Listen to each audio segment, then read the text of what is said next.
Thanks for joining me again, Aries. It's November 2018.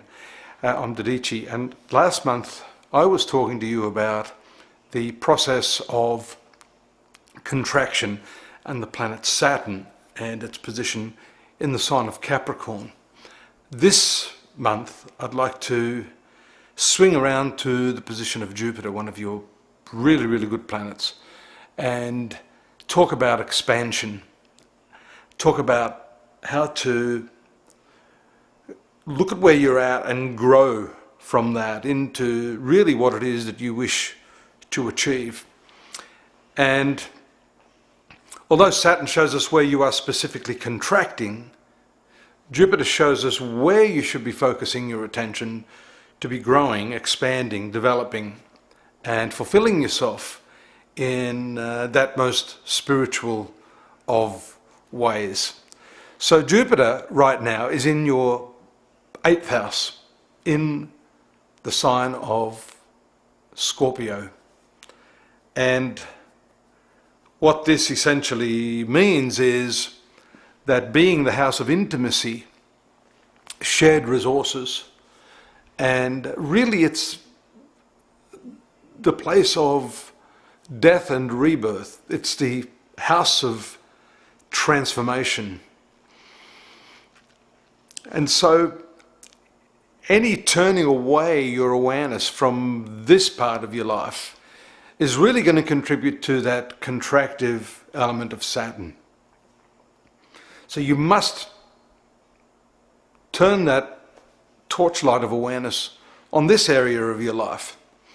If you sweep all this stuff under the rug, if you're not happy in the relationships you have right now,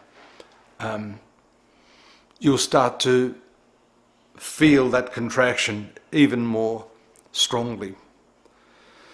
So the intimacy I talk about is really not just intimacy associated with feeling comfortable in the physical space that you're with someone. It's really got to do with feeling comfortable and intimate in your own space. In a sense, tapping into that place in your being that allows you to be completely yourself. And that's the real intimacy that I'm talking about. Isn't it funny how when you sing opera in the shower, there's absolutely no ego involved, right? Let's teleport you to Madison Square Garden in front of 10,000 people. And just imagine the shift in awareness, that contraction that would happen in that moment. So that intimacy, or that expansion and that opening out, that flowering of the heart, is not only to do with opening your heart to others. It's the very act of opening your heart, if you get what I mean. In the shower, there's no sense of ego. There's no one watching, so you're quite comfortable to allow yourself to be who you are. And that's the same in relationship. How comfortable are you right now in that relationship? How comfortable are you being able to drop the walls, to just be yourself and to express yourself without fear of judgment? That fear is really what contaminates the relationship and puts you in a position of isolation. You may have heard the term before, intimacy, but that's comprised of 4 words: in, to, me, see. It's really that trust and that dropping of the veil, the mask, that allows another, or anyone for that matter, to look deep within you, unfettered by your fears of judgment or reprimand.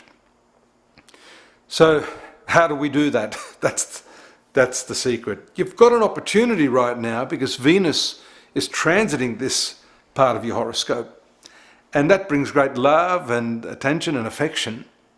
And actually it's very lucky when these two planets combine together in a particular area of your horoscope. And so I think it's important for you not to focus on the material side of life, although the 8th house is considered very much a place associated with money and material resources, how you share and exchange goods, finances, etc.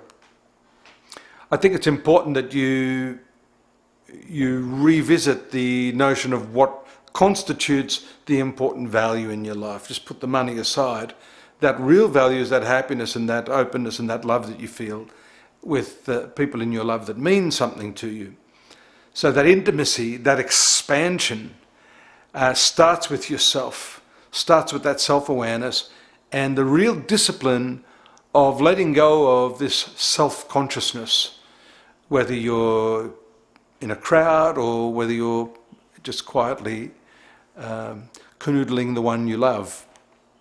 So I want you during this transit, and there's still quite a way for this planet Jupiter to travel in this area, to consider by what means you're able to do that. It takes practice to expand, to open up and to, release yourself from this self-judgment or this projection that others are judging you. And really that's what happens in a moment of self-consciousness, where sexually, for example, you don't perform because you're self-conscious.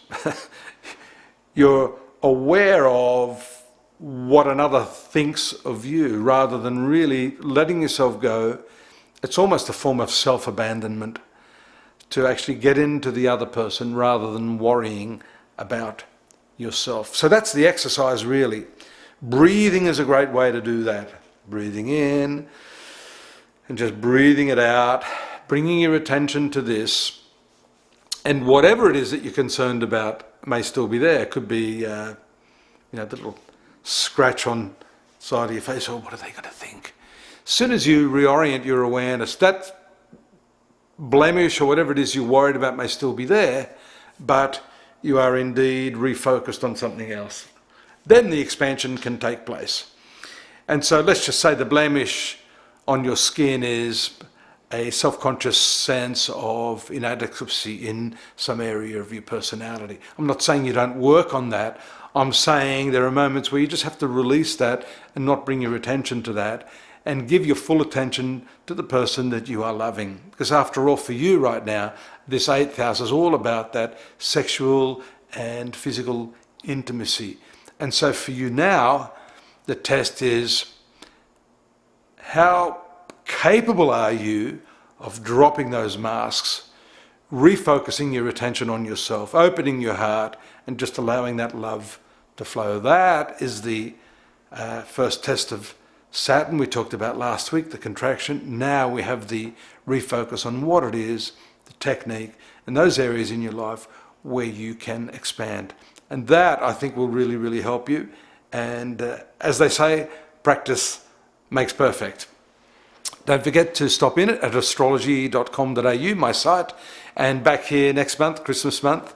Look forward to your company then. Bye-bye for now.